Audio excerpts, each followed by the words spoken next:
வணக்கம் நண்பர்களே. இன்னைக்கு கொஞ்சம் பிஜி யூனிட்ல கொஞ்சம் நியூஸ்லாம் வந்திருக்குது. அதை நம்ம அப்டேட் பார்க்க போறோம். பிளஸ் இப்போ வந்து பிஜி யூனிட்ல ரைட்டா சமயமா இப்போ என்ன பண்ணலாம், இல்லை இன்வெஸ்ட் ஆல்ரெடி நீங்க இன்வெஸ்ட் பண்ணியிருந்தீங்கன்னா நீங்க என்ன பண்ணணும், புதுசாக இன்வெஸ்ட் பண்ணணும்னு நினைக்கிறவங்க என்ன பண்ணலான்ற இதை நான் ஒரு ஐடியா கொடுக்க போறேன். வாங்க அந்த வீடியோ பார்க்கலாம். நான் உங்கள் சுந்தர், நீங்க பார்த்துட்டு இருக்கிறது மைண்ட்ஃபுல் ஃபினான்ஸ்.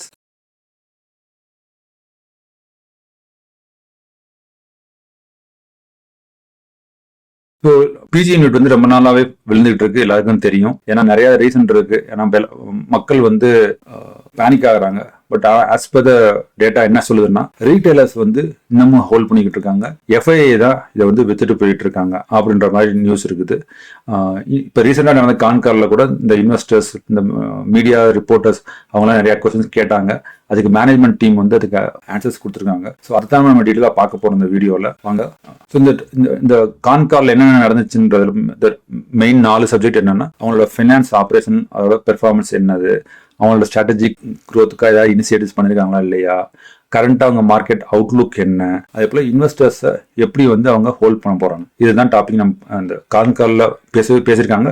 அதை நம்ம பார்க்க போகிறோம். இப்போ ஓவரால் ஃபினான்ஸ் டேட்டா பார்த்தீங்கன்னா ஆல்மோஸ்ட் லைக் 100 மில்லியன் ஜாஸ்தியாக தான் இருக்குது. ஸோ க்ரோத் இருக்குது, அவங்களோட ரெவன்யூ இன்க்ரீஸ் ஆகிருக்குது, நெட் கேஷ் ஃப்ளோவும் இன்க்ரீஸ் ஆகிருக்கு. Almost like 2700 million cash flow இருக்குது. அவங்க கமிட்மெண்ட் பண்ணுறபடி எப்பயும் போல டிஸ்ட்ரிபியூஷன் பெர் யூனிட் 3 ரூபா கொடுத்துருக்காங்க. ஆல்ரெடி நீங்கள் ரிசீவ் பண்ணியிருப்பீங்கன்னு நினைக்கிறேன். அது அவங்க கமிட் பண்ண மாதிரி நடந்துருச்சு. அடுத்து அவங்க கேஷ் ரிசர்வ் பார்த்தீங்கன்னா 578 crore இருக்கு. முந்தி 216 இருந்துச்சு, இப்போ 578. ஸோ அதுவும் positive sign. So financial performance சைடில் எந்த பிரச்சனையுமே இல்லை, கன்சிஸ்டண்டாக பெர்ஃபார்ம் பண்ணிட்டு இருக்கு. அவங்களோட ஆப்ரேஷன்ஸை பற்றி பார்த்தோம்னா, அவங்களோட அசட்ஸ் இருக்கு பார்த்தீங்களா, அந்த அசட்ஸ் வந்து 99.75% வந்து எப்பயுமே வந்து அவைலபிளாக இருக்கு. ஸோ தட் எந்த ஒரு பிரச்சனையும் இல்லாமல் அவங்க ஆப்ரேஷன்ஸ் வந்து நடந்துகிட்டே இருக்கும். ஸோ எந்த ஒரு பிரச்சனையும் வராது. ஸோ அதுதான் அவங்களோட அசட் பற்றின இது. அவங்களோட இந்த பவர் டிரான்ஸ்மிஷன்ஸ் பார்த்தீங்கன்னா ஆல்மோஸ்ட் 3.7K சர்க்யூட் கிலோமீட்டர்ஸ்க்கு அவங்க தந்துட்டு இருக்காங்க. ஆல்மோஸ்ட் 11 டிரான்ஸ்மிஷன்ஸ் லைன் நெட்வொர்க் இருக்கு அவங்களுக்கு. அவங்களுக்கு கெப்பாசிட்டி, ஓவரால் கெப்பாசிட்டி வந்து 6.6K மெகாவோல்ட். அவங்களோட பவர் ஸ்டேஷன்ஸும் வந்து ரொம்ப ஃபியூச்சரிஸ்டிக், இன்ஃப்ராஸ்ட்ரக்சர் வைஸ் எல்லாமே ரோபஸ்டா இருக்குது. எந்த பிரச்சனையும் இல்லை. எல்லாமே வந்து மெயின்டைன் ப்ராப்பர்லி. இன்விட்னாலே அதுதான், ப்ராப்பர் ஒரு டீமை கொடுத்து அதை மேனேஜ் பண்ணுவாங்க. ஸோ அதாவது ப்ரொஃபஷனல் ஆட்களை வச்சு மேனேஜ் பண்ணுவாங்க. ஸோ அதனால ஆப்ரேஷன்ஸ் வைஸ் எந்த பிரச்சனையும் இல்லை. ஸோ இப்போ அசட் அக்விசேஷன், அதாவது நம்ம பிஜி யூனிட் கீழே விழுகிறதுக்கு காரணமே வந்து, அதாவது இவங்களோட இது வந்து ஒரு நிரந்தரம் ஆயிடுச்சு, ஒரு ஸ்டாக்னன்ட் ஆயிடுச்சு. இதுக்கு மேல இவங்க வந்து ஒரு growth இல்லை அப்படின்ற மாதிரி இன்வெஸ்டர்ஸ் ஃபீல் பண்றாங்க. அதனால தான் வந்து இதோட பிரைஸ் வந்து கீழே விழுந்துகிட்டு இருக்குது. இது மேல நம்பிக்கை இல்லை.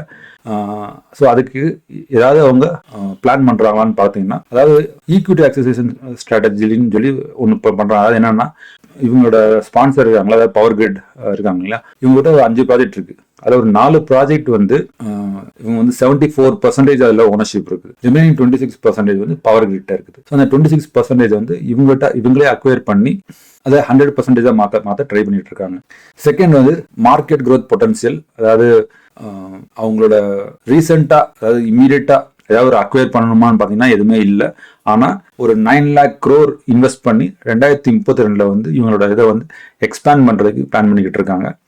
அடுத்து as usual state asset partnership, ஒவ்வொரு லோக்கல் ஸ்டேட்லேயும் இருக்கு பார்த்தீங்களா, அவங்ககிட்ட வந்து ப்ராப்பராக ரிலேஷன்ஷிப் போயிட்டு இருக்கு. ஸோ மேனேஜ்மெண்ட் பிரச்சனை இல்லாமல் போய்கிட்டு இருக்கு. ஆஸ் யூஸ்வல் அவங்க கமிட்மெண்ட் படி அவங்க டிஸ்ட்ரிபியூஷன் பண்ணிட்டு இருக்காங்க. அதாவது 3 ரூபா, அதாவது டோட்டலா 12 ரூபா ஒரு வருஷத்துக்குன்னு சொல்லி ஒரு பிளான் பண்ணி அதை டிஸ்ட்ரிபியூஷன் பண்ணிக்கிட்டு இருக்காங்க. அது கரெக்டாக போயிட்டு இருக்கு, அதில் எந்த பிரச்சனையும் கிடையாது.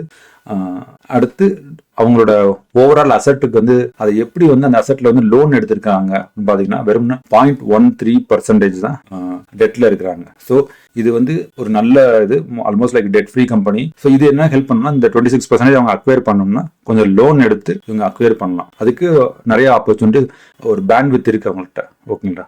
ஸோ இந்த மீட்டிங் வந்து கான்காலில் வந்து இன்வெஸ்டர்ஸும் ரிப்போர்ட்டர்ஸும் கேட்ட கொஸ்டின் என்னன்னா, இந்த மாதிரி யூனிட் பிரைஸ் நீங்க 100 ரூபாய்க்கு நீங்க ஐபிஓ போட்டீங்க, 140 ரூபா போச்சு, இப்போ 80 ரூபா இருக்குது, 85 ரூபா இருக்குது அப்படின்னு சொல்லி கேட்டாங்க. அதுக்கு அவங்க சொன்னது வந்து, இந்த ஸ்டாக் பிரைஸ் மேலே கீழே போகிறது எங்க கையில கிடையாது.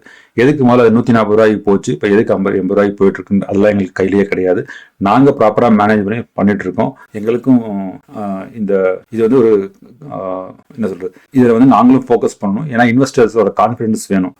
என்னன்னா இப்ப பாத்தீங்கன்னா FII தான் நிறைய இதை வித்துருக்காங்களே தவிர்த்து நம்மளோட ரீட்டைலர்ஸ் வந்து இதை வந்து இன்னமும் ஹோல்ட் பண்ணிட்டு இருக்காங்க. அதுதான் ஒரு குட் சைன் சொல்றாங்க. பட் ஆனா திரும்ப மீட் கான்கார்ல கேட்டது இந்த இன்வெஸ்டர்ஸ் ரிப்போர்ட்டர்ஸ் கேட்ட கொஸ்டின் இதுதான்.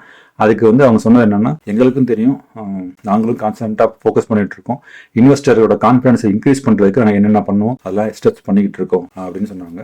அதில் ஒரு பாயிண்ட் வந்து உங்களோட கேஷ் ஃப்ளோ வந்து பாசிட்டிவ் கேஷ் ஃப்ளோ இருக்குது. ஸோ அது வந்து பாசிட்டிவ் சைடில் இருக்குது. ஸோ சேலஞ்ச் அண்ட் ஆப்பர்ச்சுனிட்டி நீங்கள் பார்த்தீங்கன்னா, நம்ம சொன்ன மாதிரி சேலஞ்சஸ்ல வந்து அதாவது இவங்க வந்து ஒரு கன்சிஸ்டண்டா நமக்கு ரீட்டைலர்ஸ்க்கு ரிட்டர்ன் தரணும், பிளஸ் இது வந்து ரிஸ்க் ஃப்ரீ இன்வெஸ்ட்மெண்ட் சொல்லி மக்களுக்கான ஒரு இன்வெஸ்ட்மெண்ட் டைப் அப்படின்றதுனால இவங்க வந்து ஒரு ஈஸியா ஒரு ரிஸ்க் எடுத்து ஒரு கிரீன் ஃபீல்ட்ல இன்வெஸ்ட் பண்றதுக்கு இவங்களால முடியாது. ஏன்னா ரொம்ப டைட்டா இருக்கும். ஏன்னா இதெல்லாம் இன்வெஸ்ட் பண்ணி ஏதாவது ஆயிடுச்சுன்னா இன்வெஸ்டர் மணி ஐடியா ஆயிடும். ஸோ அவங்க வந்து அதை ரொம்ப கேர்ஃபுல்லா யூஸ் பண்ணணும். ஸோ அது வந்து ஒரு மெயின் சேலஞ்சா இருக்குன்றாங்க. பிளஸ் இப்போ கரண்ட் சுச்சுவேஷன் படி ஒரு எதுவும் அக்வயர் பண்றதுக்கு மாதிரி எதுவும் ஆப்பர்ச்சுனிட்டிஸ் இல்லை.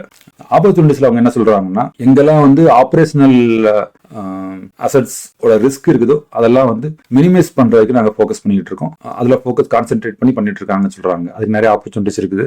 பிளஸ் லாஸ்ட் 3 இயர்ஸா வந்து ஒரு 3 அசட்ஸை வந்து அவங்க இவாலுவேட் பண்ணிருக்கா சொல்றாங்க. அது என்னன்னு அவங்க டீடைல் சொல்லல. பட் ஒரு 3 அசட்ஸ் வந்து ஒரு இவாலுவேட் பண்றதுக்கு சொல்றாங்க. அது வந்து எக்ஸ்பேண்ட் பண்றதுக்கா இல்ல புதுசா அக்வயர் பண்றதா என்னன்னு தெரியல. பட் ஒரு 3 அசட்ஸ் வந்து அவங்க இவாலுவேட் பண்ணிட்டு இருக்கா சொல்லியிருக்காங்க. ஸோ இதுதான் ஆப்பர்ச்சுனிட்டிஸ் சைட்ல.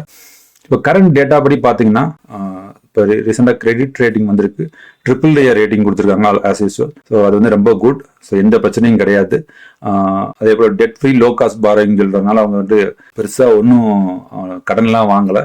ஃபியூச்சர் ப்ராஸ்பெக்ட்ஸ் பார்க்கும்போது நம்ம சொன்ன மாதிரி ஃபியூச்சர் கேஷ் ஃப்ளோ நிறைய அவங்க வச்சிருக்காங்க. ஸோ அது வரைக்கும் இது எந்த பிரச்சனையும் கிடையாது. ஸோ இதுதான் வந்து இந்த கான்கால்ல டிஸ்கஸ் பண்ணப்பட்டது.